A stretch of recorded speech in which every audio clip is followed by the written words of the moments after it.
Welcome back to Ink and Insights, where literature breathes and timeless ideas find new meaning. Today, we explore a powerful and dangerous force that runs through some of the greatest tragedies ever written: rebellion. Not rebellion in the modern sense of protest movements or revolutions alone, but rebellion against kings, against family, against society, and even against oneself. In the tragedies of William Shakespeare, rebellion is rarely heroic. It is complicated, it is morally ambiguous, and almost always, it leads to destruction. Let's begin with one of Shakespeare's darkest plays, Macbeth. At the start of the play, Macbeth is loyal, brave, and respected, but the prophecy of the witches awakens something inside him: ambition. And ambition, in this case, becomes rebellion, not just rebellion against King Duncan, but rebellion against moral law, against divine order, against the natural structure of the world. When Macbeth murders Duncan, he commits more than regicide. He disrupts what Elizabethans believed was the great chain of being, the divine hierarchy that placed kings above nobles, and nobles above commoners. His act is a rebellion against cosmic bounds. And immediately, the world reflects that disorder. Darkness covers Scotland. Horses eat each other. Nature itself reacts. Macbeth himself recognizes the magnitude of his rebellion when he says, "Will all great Neptune's ocean wash this blood clean from my hand?" This is not the voice of a victorious rebel. It is the voice of a man who knows he has broken something sacred, and that rebellion ultimately destroys him. Now let's turn to political rebellion in Julius Caesar. Here, rebellion appears almost noble. Brutus and Cassius believe they are saving Rome from tyranny. They fear Caesar's growing power. They fear dictatorship, so they assassinate him.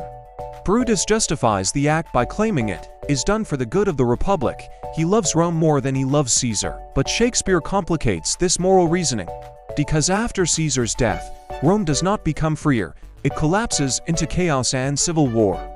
The rebellion meant to preserve liberty instead destroys stability. And Brutus, the so-called honorable rebel, is left questioning himself. His internal doubt mirrors the political disorder he helped create. Shakespeare seems to ask, when does rebellion protect freedom, and when does it unleash disaster? Next, let's look at rebellion in a more personal and emotional form. In Romeo and Juliet, here, rebellion is not about crowns or republics, it is about love. Romeo and Juliet defied their families, the Montagues and the Capulets, whose feud defines the social order of Verona. Their secret marriage is an act of rebellion against tradition, against parental authority, and against inherited hatred. Juliet, especially, challenges patriarchal control. When her father demands she marry Paris, she refuses internally and chooses her own path. This is rebellion against family structure. But Shakespeare shows that even personal rebellion carries consequences. The young lover's defiance does not bring social reform. It brings tragedy. Only after their deaths does reconciliation occur. So again, rebellion leads to sacrifice before transformation. Now we move to one of Shakespeare's most devastating tragedies, King Lear. In King Lear, rebellion exists within the family and the state simultaneously. Lear makes a fatal decision. He divides his kingdom based on which daughter flatters him most. When Cordelia refuses to exaggerate her love, Lear banishes her. But soon, his other daughters, Goneril and Regan, rebel against him. They strip him of power, dignity, and protection. This rebellion is not revolutionary. It is intimate, it is betrayal within bloodlines, and its consequences are catastrophic, not only politically, but psychologically. Lear descends into madness. The rebellion of children against parent mirrors the collapse of authority itself. Shakespeare presents rebellion here as a breakdown of trust. And once trust collapses, so does order. Finally, we arrive at a quieter, but equally powerful form of rebellion in Hamlet. Hamlet's rebellion is not immediate violence, it is hesitation. When he learns that his uncle Claudius murdered his father, he is tasked with revenge. But Hamlet resists simple action. He questions morality. He questions existence. He questions himself, to be or not to be. That is the question. This is rebellion turned inward. Hamlet rebels against blind revenge, against impulsive violence, against certainty. But his internal rebellion leads to paralysis, and eventually to a tragic chain of deaths.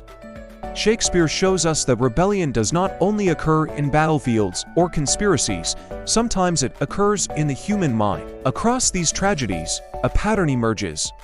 Rebellion in Shakespeare is rarely clean or glorious. Macbeth rebels against divine order. Brutus rebels against political authority. Romeo and Juliet rebel against social tradition. Lear's daughters rebel against family hierarchy.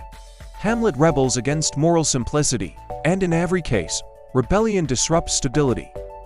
Shakespeare seems deeply interested in what happens when systems, whether political, familial, or internal, are challenged. He does not condemn rebellion outright, but he shows its cost. Because rebellion, in his tragedies, is never isolated. It spreads. One act of defiance leads to suspicion. Suspicion leads to violence. Violence leads to collapse. Yet there is something powerful about these rebels. They are not villains in a simple sense.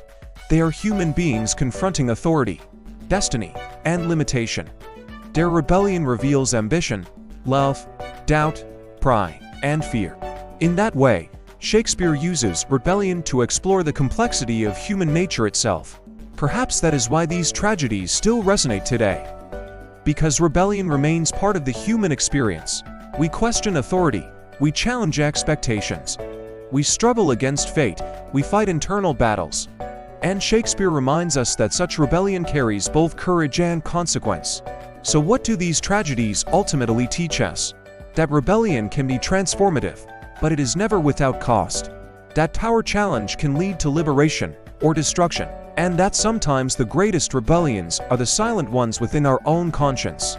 Here at Ink and Insights, we believe literature continues to speak because it reflects who we are.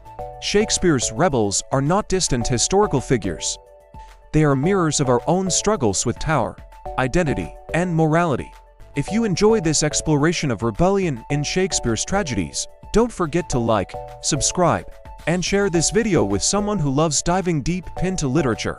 Until next time, keep questioning, keep exploring, and keep finding insight in ink. This is Ink and Insights, signing off.